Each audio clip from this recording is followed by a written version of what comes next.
Hello there. Welcome back to our channel. Here we share tips and information on how to make teaching the English language rewarding for both you and your students.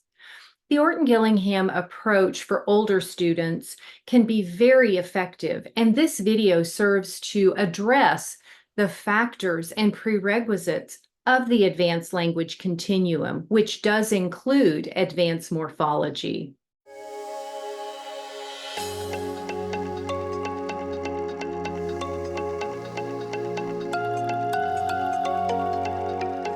By older students, I'm referring to those in junior high and beyond.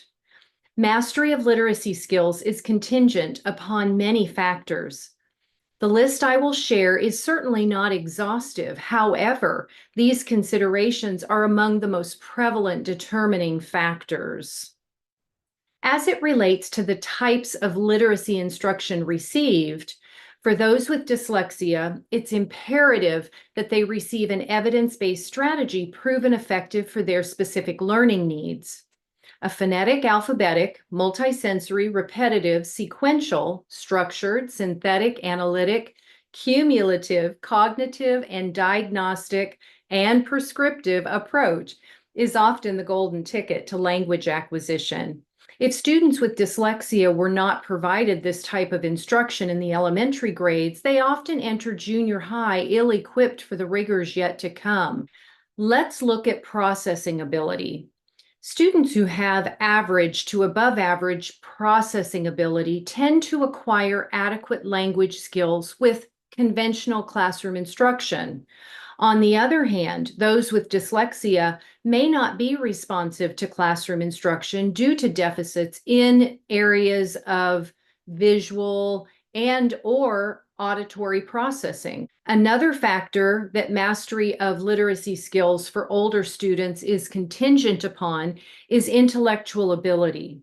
Mastering the structures of our language as well as the complex rules governing it is related to the cognitive ability of the individual. For some, functional language skills is a realistic goal. However, for others, the mastery of advanced language is certainly attainable given effective strategies. So how eloquently English is spoken in the home is also another factor. For students with dyslexia who have entered junior high with extreme gaps in their literacy skills, remediation can be very difficult at best. Teachers often oversimplify the materials for these students during an intervention time. And because the content is presented in an elementary fashion, students often shut down and lose interest. The delicate balance is to communicate advanced language to the students in a way that makes sense to them. So where do we begin working with an older student so they find optimal success? A starting gate for these students might be as follows. Work on short vowel sounds within the affixes. So rather than teaching the short O sound by creating a list of elementary words such as cat, dog, or fox, it's best practices to teach the older student by working with prefixes and roots. For example, com and con allow them to read words such as compact and concept. Teaching the short vowels is essential. However, there are advanced ways of doing so to not only maintain your students' interest and motivation, but to also push the instruction along to support your students' grade level learning. Also, make sure to work on open and closed syllable patterns. Once they are taught these patterns, they will buy your student several multisyllabic words. So for example, when you teach your student that the open syllable pattern ends with a single vowel and that vowel is long, they will then be able to read the prefixes d, pro, and pre.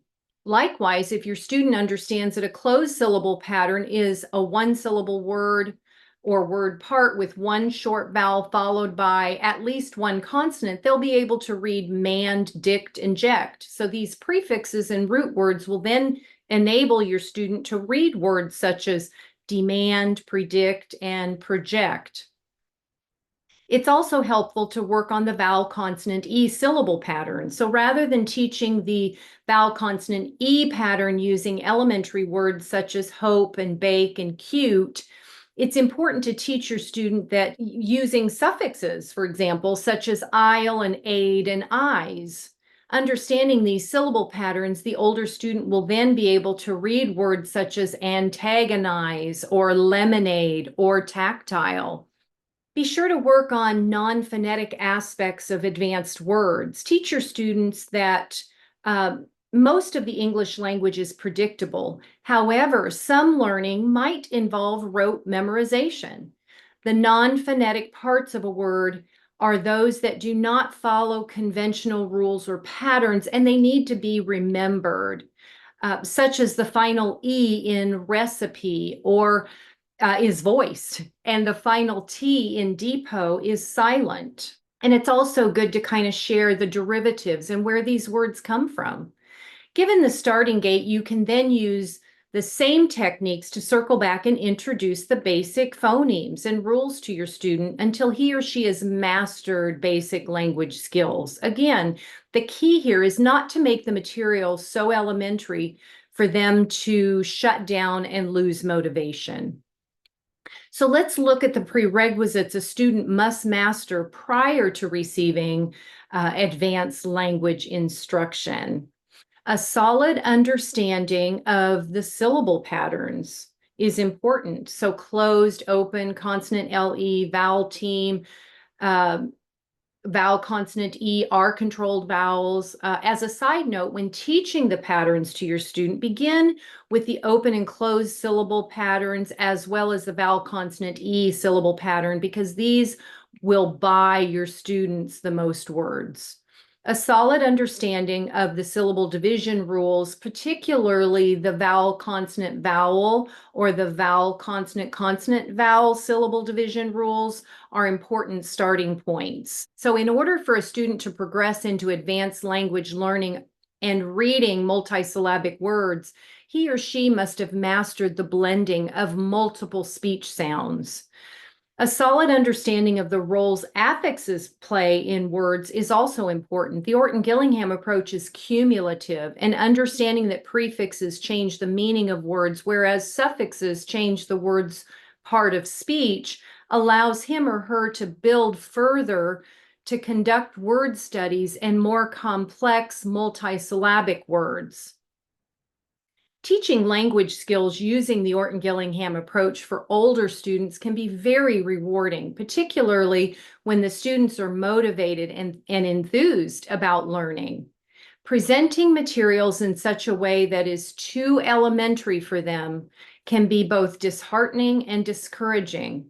Creatively presenting the same materials by using syllables, prefixes, suffixes, roots, and other structures of our advanced language continuum can send the older student with dyslexia on their way to successfully acquiring both basic and advanced language skills.